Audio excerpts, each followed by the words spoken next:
Okay, what I have here today is an Everbilt Combination Lock Barrel Bolt, which I picked up from Home Depot, and I'm just going to be giving a brief overview of its function, how to change the combination, and how to decode it. So let's get started. First off, let me start off by saying that when it comes to security, this lock is an absolute joke. Not only are the hasp and body made from plastic, but when installed, all 6 of the mounting screws are easily accessible from the outside, meaning that even a 5-year-old with a screwdriver could take this off the door cabinet or gate that this is installed on in a matter of seconds. But anyway, the operation is pretty simple. When the wrong combination isn't dialed in, you can't move the bolt back and forth, and when it is, this one is currently set up to the factory combination of 0000. You can slide it back and forth. Now, resetting the combination is very simple. All you have to do is move the knob here to the A position, and then you pull up on it and move it to the B position. And then all you do is dial in whatever combination you want. Just for sake of example, I'm just going to be putting 1, 2, 3, 4.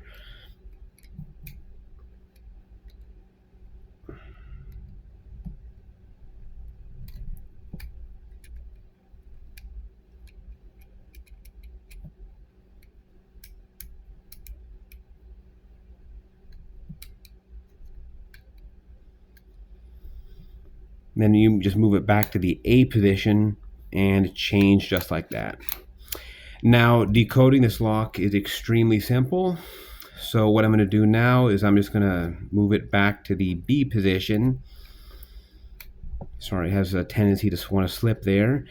And I'm going to just change the combination. And so that neither you nor I will know the combination, I'm just going to cover it up with this towel here while I do it. So you see that I'm not pulling any strings.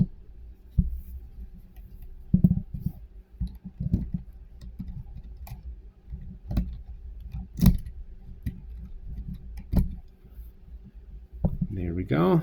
We just lock it back up and scramble the wheels.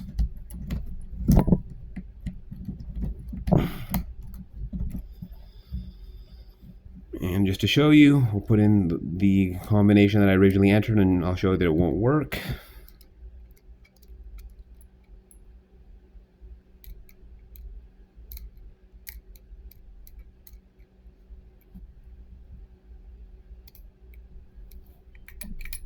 See, 1, 2, 3, 4 will no longer work.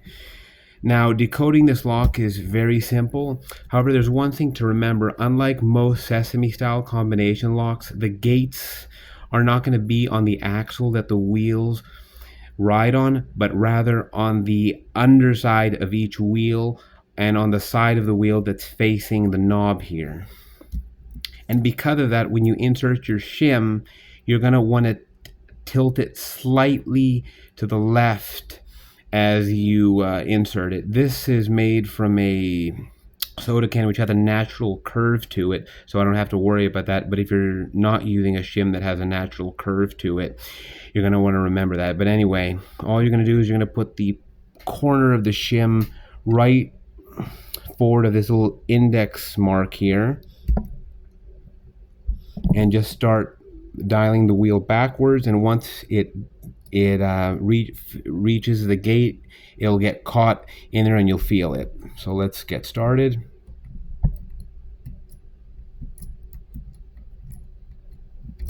Oh, there we go. See how it's caught there? So we're going to leave that one alone and go on to the next one.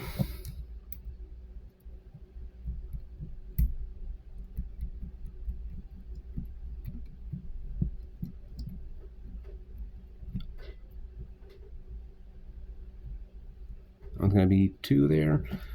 Let's go on to the third wheel.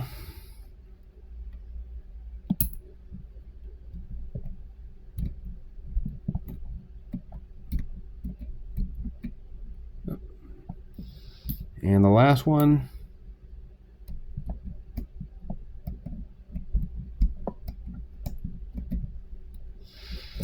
Now all we have to do is just go forward 5 spaces.